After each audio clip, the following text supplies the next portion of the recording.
அதுமாதிரி நம்முடைய மாண்பு முதலமைச்சர் அவர்களுக்கு திராவிட முன்னேற்ற கழகத்துடைய சட்டமன்ற உறுப்பினர்கள் அனைவரின் சார்பாகவும் எங்களுடைய பிறந்தநாள் வாழ்த்துக்களையும் நான் தெரிவிச்சுக்கிறேன்.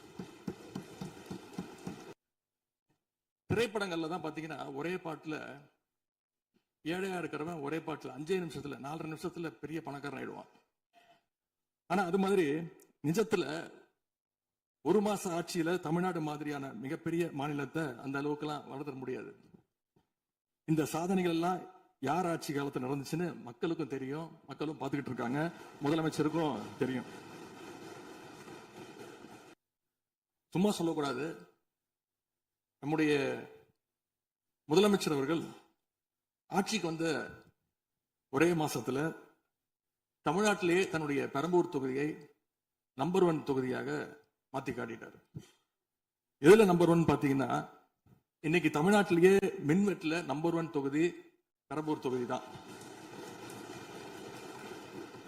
அதுவும் ஆளுங்கட்சிக்காரங்க என்ன தெரியுமா பேசிக்கிட்டு இருக்காங்க, அண்ணன் பவருக்கு வந்தா தமிழ்நாடு மாறும்னு பார்த்தோம், ஆனா அண்ணன் கைக்கு பவர் வந்த நாள்ல இருந்து தமிழ்நாட்டுக்கே பவர் போயிடுச்சு அப்படின்னு இன்னைக்கு ஆளுங்கட்சிக்காரர்கள் பேசிட்டு இருக்காங்க. நம்முடைய மின்சாரத்துறை அமைச்சர் 2 நாட்கள் பொறுமையா இருங்க, 2 நாட்கள் பொறுமையா இருங்கன்னு சொல்லும் போது எனக்கு அடுத்த 2 நாட்களுக்கு தமிழ்நாட்டில் மின்சாரம் இருக்குமா இல்லையா, இல்ல நாங்க எல்லாமே பொறுமையா இருக்கணும்னு அதை சிம்பாலிக்கா சொல்றாரா அப்படிங்கிற சந்தேகம் எனக்கு இருக்கு. இன்னைக்கு எங்க பார்த்தாலும் அறிவிக்கப்படாத ஒரு மின்வெட்டாக இருக்கு. குடும்பங்கள்லாம் குழந்தைங்களை கூப்பிட்டு சாலை மறியலில் ஈடுபட்டு இருக்கிறாங்க. சில நாட்களுக்கு முன்பு எங்களுடைய திராவிட முன்னேற்ற கழகத்தின் சார்பாக ஒரு பொதுக்கூட்டம் அம்பத்தூர்ல ஒரு பொதுக்கூட்டம் ஏற்பாடு பண்ணியிருந்தோம். அங்க எங்களுடைய முன்னாள் அமைச்சர், இப்போ சட்டமன்ற உறுப்பினர் அண்ணன் தங்கம் தென்னரசு அவர்கள் சிறப்பு பேச்சாளராக போயிருந்தார். அவர் பேச ஆரம்பிச்சோடனே கரண்ட் கட் ஆயிடுச்சு. 30 நிமிஷம் வரைக்கும் காத்திருந்து நாங்க என்ன பண்ணிட்டோம், பொதுக்கூட்டத்தை அரசுக்கு எதிரான ஒரு ஆர்ப்பாட்டமா மாத்தி, கரண்டே வரல, ஆர்ப்பாட்டமா நடத்தி முடிச்சிட்டோம். அது மட்டும் இல்லை, இன்னைக்கு தமிழ்நாட்டில் பல்வேறு இடங்கள்ல, திருவண்ணாமலையில கிரிவல பாதையில மக்கள் போறப்போ தினசரி பவர் கட் பண்றாங்க. அவங்களுடைய பாதுகாப்பை இன்னைக்கு ஒரு மிகப்பெரிய ஒரு கேள்விக்குறியா ஆக்கி வச்சிருக்கு இந்த அரசு. செங்கல்பட்டு அருகே சூனாம்பேடுல கருப்பாயி அப்படிங்கிற 75 வயது மூதாட்டி, அவங்க உடம்பு சரியில்லை, வீட்டுல வெண்டிலேட்டர் சப்போர்ட்ல இருந்தப்போ பவர் கட் ஏற்பட்டு மூச்சு திணறி இறந்து போயிட்டாங்க. பவர் இல்லைன்னு தொகுதி எம்எல்ஏ போய் கேட்கலான்னு பார்த்தா எம்எல்ஏ யாருன்னு மக்களுக்கு தெரியல. நிறைய பேருக்கு இங்க இருக்கக்கூடிய எல்லாம், நான் தவறா சொல்ல, எல்லாமே புதுமுகங்கள். நமக்கே பாரு வெளில பார்க்கும்போது ஒரு எம்எல்ஏவா இல்லையா அப்படின்னு தெரியல, உள்ள வந்தாதான் தெரியுது. முன்னெல்லாம் புயல் மழை நேரத்துல ஸ்கூலுக்கு லீவ் விடுவாங்க. ஆனா இந்த ஆட்சி அமைஞ்ச பிறகுதான் முதல் முறையா கரண்ட் இல்லைன்னு ஸ்கூல்ஸ்க்கு லீவ் விட ஆரம்பிச்சிருக்காங்க. சென்னை, பெரம்பூர் மற்றும் வியாசர்பாடியில கடந்த ஜூன் 9ஆம் தேதி அன்னைக்கு 4 தனியார் பள்ளிகளுக்கு கரண்ட் இல்லைன்னு லீவ் விட்டாங்க. முன்னாடி மழை வர்றப்பெல்லாம் ஸ்கூல் பசங்க டிவி ஆன் பண்ணி இன்னைக்கு ஸ்கூல் இருக்கா இல்லையான்னு தெரிஞ்சுப்பாங்க. ஆனா இப்பெல்லாம் டிவி ஆன் பண்ண முடியலன்னு தெரிஞ்சுக்கிறாங்க, சரி இன்னைக்கு கரண்ட் இல்லை, இன்னைக்கு ஸ்கூல் லீவ் தான் அப்படின்னு. ஸோ ஒரு மிகப்பெரிய ஒரு அட்வான்ஸ் டெக்னாலஜி இந்த அரசு உருவாக்கி இருக்கு. எதிர்கட்சியான எங்க பொதுக்கூட்டத்துல தான் பவர் கட் ஆகுதோன்னு நான் கூட நினைச்சிட்டு இருந்தோம், வருத்தப்பட்டோம். ஆனா அமைச்சரவையில இடம்பெற்றிருக்கக்கூடிய விடுதலை சிறுத்தைகள் கட்சியுடைய தலைவரான அண்ணன் திரு தொல் திருமாவளவன் அவர்களும் பவர் கட்ல பாதிக்கப்பட்டிருக்கிறார். விடுதலை சிறுத்தைகள் கட்சியுடைய தலைமையகத்துக்கு முன்னாள் ஒன்றிய அமைச்சர் முன்னாள் அமைச்சர் அண்ணன் ப சிதம்பரம் அவர்கள் போயிருக்காரு. ஒரு உள்ள போனோடனே கரண்ட் கட் ஆயிடுச்சு. கிட்டத்தட்ட 1 மணி நேரம் 2 பேரும் இருட்டிலே உட்காந்து பேசியிருக்கிறாங்க. கரண்ட் வருமா வராதான்னு, ஏசி ஓடல, வேர்த்து கொட்டி 2 பேரும் பேசிட்டு இருந்திருக்காங்கன்னு அண்ணன் திருமா அவர்களே பதிவு போட்டிருக்கிறார். இந்த ஆட்சியில தமிழ்நாட்டுடைய தலைநகரத்துக்கு இதுதான் நிலைமை. பவர்ல ஷேரிங் கொடுத்த ஆளுங்கட்சியால அவங்க அமைச்சரவையில் இருக்கக்கூடிய கட்சியுடைய அலுவலகத்துக்கு பவர் கொடுக்க முடியாம இன்னைக்கு தடுமாறிட்டு இருக்கிறாங்க. ஏன் இன்னும் சொல்ல போனா 2 நாளைக்கு முன்னாடி ஆளுங்கட்சியோட ஹெட் ஆபீஸ்லயே கரண்ட் கட் ஆயிடுச்சு. அப்போ அங்க வந்தவங்க எல்லாம் ஆளுங்கட்சியா இருந்தோம், பனையூர்லயே பவர் இல்லையேன்னு புலம்பிட்டு போனதாக தகவல் வந்திருக்கு. ஆக மொத்தம் இன்னைக்கு தமிழ்நாடு லிட்டரலா ஒரு இருட்டுல மூழ்கி கிடக்குது. மின்வெட்டால இன்னைக்கு பல நிறுவனங்கள் முடங்கி போயிருக்கு. குறிப்பா எம்எஸ்எம்இன்னு சொல்லப்படுற குறு சிறு நிறுவனங்கள் எல்லாம் என்ன பண்றதுன்னு தெரியாம புலம்பிட்டு இருக்கிறாங்க. ஏற்கனவே மேட்டூர்ல ஜூன் 12ஆம் தேதி நீங்க தண்ணி திறந்து விட்டுருக்கணும், திறந்து விடல. மின்வெட்டால மோட்டார் பம்ப் செட் மூலமும் விவசாயம் பண்ண முடியலன்னு விவசாயிகள் இன்னைக்கு போராடிட்டு இருக்கிறாங்க. மின்வெட்டுக்கு ஒவ்வொரு நாளும் ஒவ்வொரு விளக்கத்தை இந்த அரசு சார்பாக கொடுத்துட்டு இருக்கிறீங்க. லோடு அதிகமா இருக்குன்னு சொன்னாங்க. இன்னும் ஒருபடி மேல போய் இன்னைக்கு ஃபியூஸ் கேரியர் எடுத்துட்டு போயிடுறாங்கன்னு சொல்லிட்டு இருக்கிறாங்க. இப்படி சொன்னதும் இந்த ஆட்சிக்கு வெளியில இருந்து ஆதரவு கொடுக்கக்கூடிய மார்க்சிஸ்ட் கம்யூனிஸ்ட் கட்சியை சேர்ந்த எழுத்தாளர் திரு ஆதவன் தீட்சணை அவர்கள் ஒரு பதிவு போட்டிருக்கிறார். என்ன தெரியுமா எழுதியிருக்கிறாரு?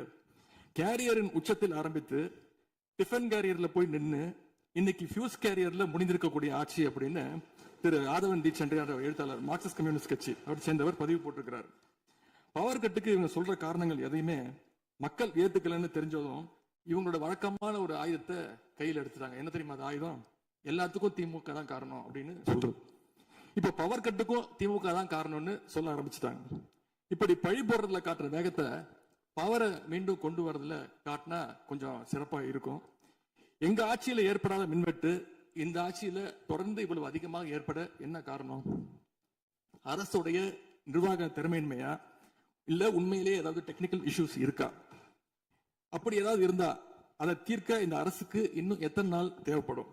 இந்த நிலைமை தொடராம இருக்க என்ன நடவடிக்கை எடுக்க போறீங்கன்னு முதலமைச்சர் அவர்கள் தன்னுடைய பதிலுரையில சொல்லணும். ஒரே ஒரு ஆறுதல், ஒரே ஒரு மகிழ்ச்சியான செய்தி என்னன்னா, ஆளுநர் உரையின் பொழுது சட்டமன்றத்துல பவர் கட் ஆகல. அதுக்கு இந்த அரசை பாராட்டலாம்னு நான் நினைச்சேன். அப்படி நினைக்கும் போது பாத்தீங்கன்னா சட்டசபை நிகழ்ச்சியை லைவ்ல கட் பண்ணிட்டாங்க. இன்னைக்கு லைவ்ல வந்துட்டு இருக்கா அப்படின்னு எனக்கு தெரியல, கொடுத்திருக்கிறதா சொன்னாங்க. இன்னும் பேரவைத் தலைவர் அவர்களே, இன்னொரு முக்கியமான விஷயம், இந்த ஆட்சியில அரசு பள்ளிகள்ல நடக்கிற கூத்து எல்லாம் பார்க்கும்போது ரொம்ப அதிர்ச்சியாக இருக்கின்றது. முன் எப்போதும் இல்லாத வகையில அரசு பள்ளிகளுக்குள்ள சட்டமன்ற உறுப்பினர்கள் போறாங்க. தப்பில்ல, போகணும், ஆய்வுகள்லாம் செய்யணும். ஆனா பள்ளி மாணவர்கள் மத்தியில மோசமான கருத்துக்களை கொண்ட பாடல்களை எல்லாம் ஒளிபரப்பி எல்லாரும் டான்ஸ் ஆட சொல்றாங்க. முதலமைச்சரோட போட்டோ மாற்றுறதோ பாடல் போடுறதோ இங்க பிரச்சனை கிடையாது. ஆனா அவங்க என்ன பாட்டை மாணவர்கள் மத்தியில போடுறாங்க அப்படிங்கிறது தான் இங்க இருக்கக்கூடிய பிரச்சனை. மாணவர்களுக்கு தன்னம்பிக்கையும் ஊக்கமும் அளிக்கிற மாதிரியான கருத்தான பாடல்களை போட்டா பரவாயில்ல. ஆனா சினிமா படங்கள்ல வர குத்து பாடல்கள், தவறான அர்த்தம் கொண்ட பாடல்கள் எல்லாம் குழந்தைகள் மத்தியில ஒளிபரப்பி அதை ஏற்கவே முடியாது. எனவே முதலமைச்சர் தலையிட்டு உடனே இதை நிறுத்தணும்னு கேட்டுக்கொள்கின்றேன். அடுத்து மிக முக்கியமான ஒரு பிரச்சனையை இந்த அரசின் கவனத்துக்கு கொண்டு வர விரும்புகிறேன். இன்னைக்கு தமிழ்நாட்டுடைய சட்டம் ஒழுங்கு நிலைமை எப்படி இருக்குன்னு செய்திகளை பார்த்தா அவ்வளவு கொடூரமாக இருக்கிறது. ஒரு மாசத்துல 200க்கும் மேற்பட்ட பாலியல் குற்றங்கள் நடந்திருக்கு. அதுல 100க்கும் அதிகமான குற்றங்கள் சிறுமிகள் மீதான பாலியல் வன்கொடுமைகள். ஜனநாயக நடைமுறைக்கு எதிராக குழந்தைகளை பயன்படுத்தி பெரியவங்க கிட்ட வாக்கு கேட்டார் என்று இருக்கக்கூடிய முதலமைச்சர்.